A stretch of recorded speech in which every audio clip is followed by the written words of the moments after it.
What if one of the most quoted verses that are used to disprove Christianity is actually one of the clearest explanations of how Christianity was meant to work?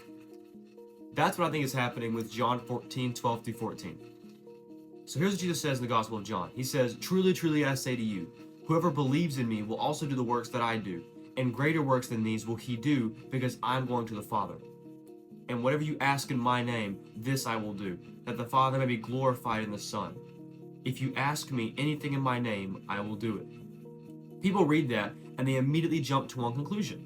Obviously, that's false. You can't raise the dead. You can't heal the sick. You can't do what Jesus did. So Christianity just collapses under pressure. But let's slow it down. Let's walk through this. Jesus says this during his final night before the crucifixion. The disciples are troubled. He has just told them that he's leaving. And they don't understand the cross yet, and they don't understand that he can resurrect himself. And right in that moment, he says, "Whoever believes in me will also do the works that I do."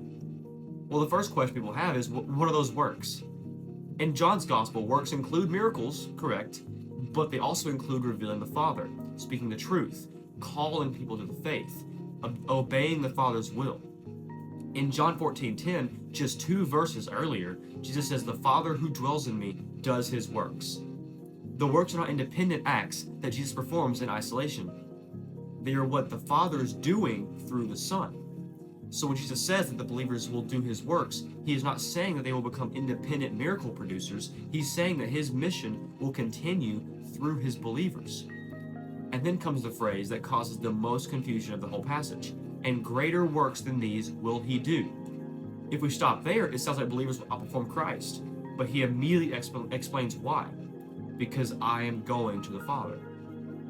Why would his going to the Father result in greater works? Well, that's because the cross would be complete, the resurrection would have happened, the Spirit will be sent, and the gospel will no longer be limited to that part of the world. During his earthly ministry, Jesus primarily operated within Israel, a relatively small region. A limited number of people encountered Jesus. But after his ascension, what happens in the Acts of the Apostles? The Spirit comes, Peter preaches, 3,000 people are saved in one day, and the gospel spreads to Gentiles, and churches are planted across the Roman world. The Roman world. That is greater in scope. It's greater in reach. It's greater in redemptive impact. It's not greater in authority. It's not greater in the power, because no Christian surpasses Christ. So when someone says you can't do what Jesus did, the response we should always give them is that the text never says that every believer will replicate every miracle on demand. It says that Christ's works will continue and expand because he is exalted. Now this line is the real kicker that causes a lot of people to deconstruct. It says, "Whatever you ask in my name, this I will do." This sounds like our prayer's power should be unlimited. But Jesus does not stop there.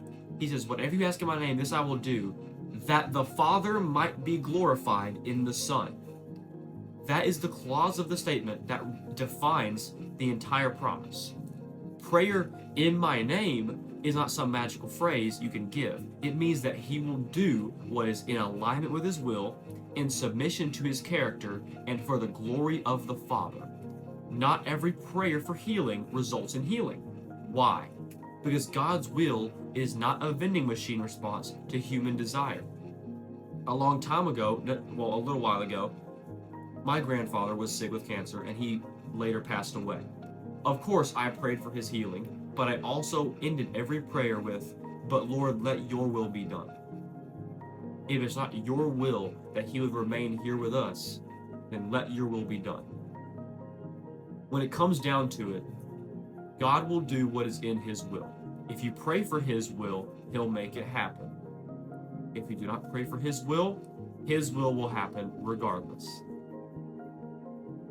Align yourselves with his will. Miracles in Scripture serve specific purposes: to authenticate the revelation, to advance the gospel, and to glorify God. They are sovereign acts of God. Miracles are never human abilities that believers can activate at will. So when someone says, "I prayed and it didn't happen," that does not falsify the promise that Jesus made us. The promise is that Christ acts in ways that glorify the Father. Sometimes that's healing, sometimes that's the endurance of suffering, sometimes it's having strength and weakness. The controlling principle in the matter is God's glory. This passage does not deny the miracles. It doesn't say that miracles stop. In Acts, the miracles continue. And throughout history, there are credible reports of recoveries that doctors cannot explain. Christianity has always affirmed that God can intervene. What this passage denies is the idea that miracles are the normal, controllable baseline of faith. The greater work of the church is not to have some massive spectacle like you might see on some church services, like TV live stream, where they do some big healing and then, oh my goodness, like every Sunday. No, the greater work of the church is salvation spreading across the world because the risen Christ reigns. So, to close out, what does John 14:12-14 actually mean?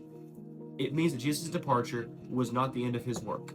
His departure was the expansion of his work.